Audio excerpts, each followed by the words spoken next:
So in Uganda, we have this thing where if they arrest you and they find you with a gun, you're taken to a military court-martial. And of course, that has raised many questions about the applicability of rule of law.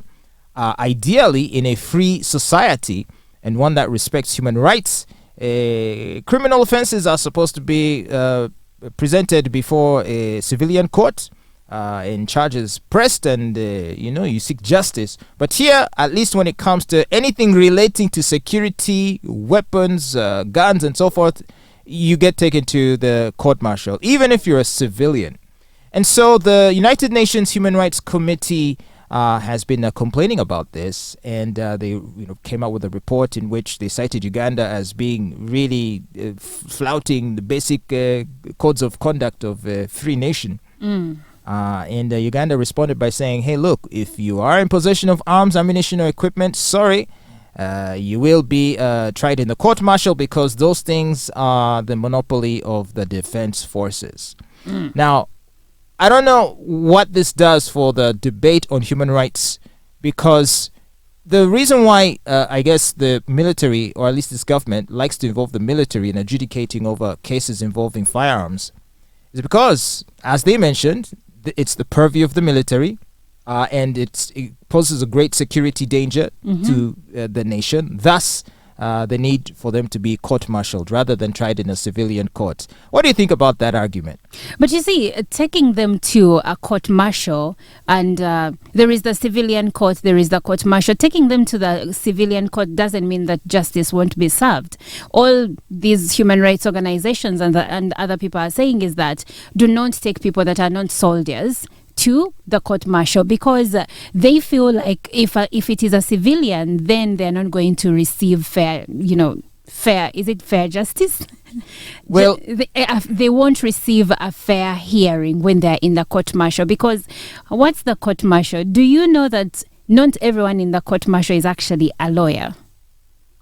Is that so? They have their own way of doing things. Yeah, like the former head of the court-martial, Andrew Guti, was not a lawyer. Well, we saw how several civilians had to suffer under the military court-martial, including Bobby Wine, including Nubian Lee, and other members of BCJ. Basically, political actors in Uganda who have essentially run afoul of the ruling regime often find themselves being charged with cases that end up with them in the court-martial. Now, in the case of Nubian Lee, who we've spoken to, and Bobby Wine too, he has said that all these, anytime they've claimed that they're in possession of weapons, that these weapons have been planted. Yeah. And it's so easy to do, because in the case of Nubian Lee, they didn't even find a gun. They just found him with a few rounds of bullets. Did they find him personally with the rounds of bullets? I think it was in the car they were traveling in. And then they had to arrest over 100 people for the possession of 4 rounds of ammunition. 4 bullets. 4 bullets. How were all of them involved in having these 4 bullets? But still, if you want justice to be served, fine, I agree with that. But do it the right way. Take them to a civilian court, let it try them, and then let justice be served if they're found guilty. Because you see, equate the court-martial to a country that has Sharia law. Sharia law may be as per a certain religion. So this is what the Quran says. So you must do A, B, C, D.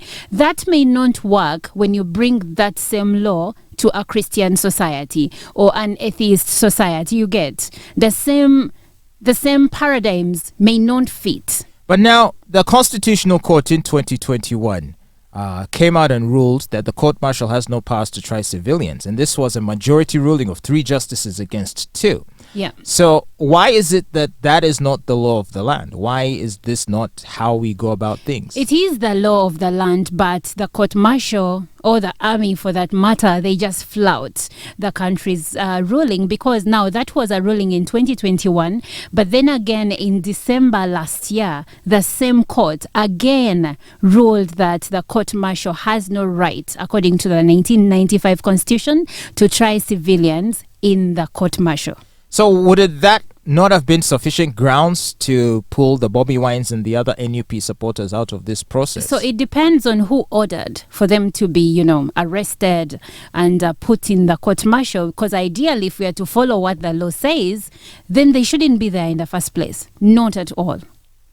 Yeah, so I guess we're in a bit of a stalemate. I mean, what can the UN Human Rights Commission do? There's not much. All they can do is write reports and complain about how we're flouting basic rule of law. And our guys are responding by saying, yeah, we don't care. We don't care. And by the way, in the ruling last year in December, the Constitutional Court said that since it found that military courts have no jurisdiction to try civilians, the court martial was ordered to get all the files that they have, all the files, and remit them back to civilian courts. And I think these guys were like, They're like, right, so that's Uganda for you. I don't know what we're going to do for this country, but this situation kind of stinks. Civilians should be tried in civilian courts. Even if one were to grab a gun and shoot someone and kill them, even such a crime should be tried in a civilian court. And person found guilty, and they serve time. And it starts with things like this, by the way. That's how, if the court martial is going to flout any rule of the land, any law of the land, then it means soldiers are going to slap police officers, traffic police officers on the road. They're doing that already. They're going to exactly, because it starts like that. They know that they're above the law, and if they're above the law, then there is no rule or law of the land that is going to bring them down. So if we're going to be a serious country, we got to take these things more seriously. Okay.